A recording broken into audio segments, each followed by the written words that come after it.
Assalamualaikum warahmatullahi wabarakatuh. Nama saya Firda Nur Isnaini dari Prodi Manajemen Zakat dan Wakaf dengan NIM 2041050400004. Di sini saya akan menjelaskan tentang ba'i wafa. Definisi ba'i wafa menurut fikih sunnah adalah seseorang yang membutuhkan uang yang harus menjual real estate atau real property dengan kesepakatan jika ia dapat melunasi atau mengembalikan harga tersebut, maka ia dapat memiliki kembali barang itu. Menurut Yakan Zuhdi, ba'i wafa adalah suatu akad jual beli yang mana pembeli berkomitmen setelah sempurna akad ba'i untuk mengembalikan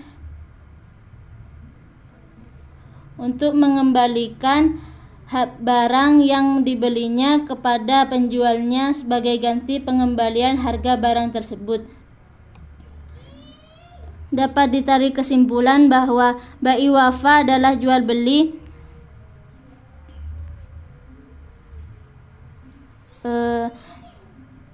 beli yang dilangsungkan dengan syarat bahwa barang dijual tersebut dapat dibeli kembali oleh penjual apabila tenggang waktu yang disepakati telah tiba. Selanjutnya adalah sejarah ba'i wafa. Menurut Abu Zahroh, tokoh ulama Mesir kontemporer yang terkemuka, ba'i wafa sebagai praktik muamalah muncul di Asia Tengah, lebih tepatnya di Bukhara dan Balkhan pada pertengahan abad ke-5 Hijriah dan selanjutnya merambat ke Timur Tengah. Ba'i wafa baru mendapatkan justifikasi para ulama Hanafi setelah ba'i wafa menjadi urf dalam masyarakat Bukhara dan Balkhan. Jadi proses penerimaannya dalam hukum syariah memakan waktu yang cukup lama.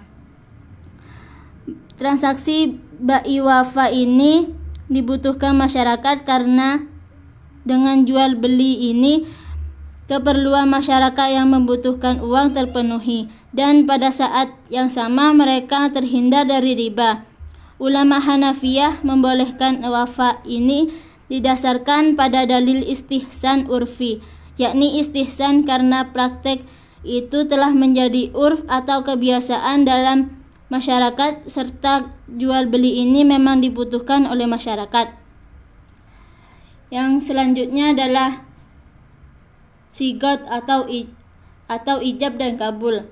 Ijab dan kabul ini dilakukan saat penyerahan barang dengan menyetujui kesepakatan yang telah dibuat oleh para pihak secara berdiskusi. Sebagai contoh, Bapak Rokimin menjual tanah kepada Bapak Subagio dengan syarat tanahnya akan dibeli kembali jika Bapak Rokimin sudah memiliki uang yang cukup untuk membeli kembali tanah tersebut. Sedangkan Bapak Subagio tidak boleh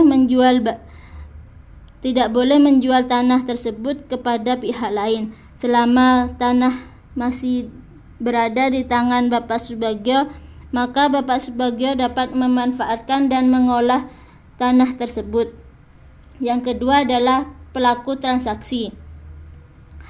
Pelaku transaksi dalam ba'i wafa ini ada pihak penjual. Yang ketiga adalah objek transaksi. Objek transaksi dalam ba'i wafa adalah rumah, sawah dan kebun atau benda-benda yang tidak bisa bergerak.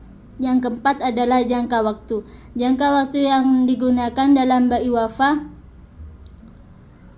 relatif cukup lama. Misalkan 1 tahun, 2 tahun. Selanjutnya adalah prinsip ba'i wafa. Prinsip yang terkandung dalam ba'i wafa ini antara lain adalah yang pertama, ada tenggang waktu yang disepakati antara penjual dan pembeli. Yang kedua, penjual bisa membeli kembali barang yang dijualnya ketika ia telah mempunyai kemampuan membelinya. Yang kedua adalah penjual bisa membeli kembali barang yang dijualnya ketika ia telah mempunyai kemampuan membelinya selama tenggang waktu yang disepakati. Yang ketiga, pembeli tidak boleh menjual barang tersebut kepada orang lain selama tenggang waktu yang disepakati. Yang keempat, terkandung janji antara kedua pihak yang berakad. Yang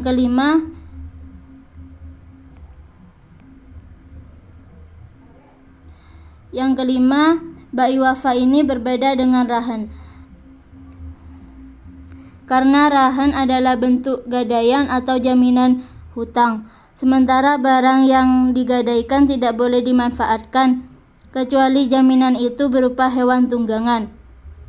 Dalam bai wafa, status aset yang dijual bukanlah gadaian, karena bai wafa adalah bentuk jual beli, sehingga aset yang dibeli pembeli menjadi miliknya. Maka pembeli dengan bebas dapat memanfaatkan dan menikmati hasilnya.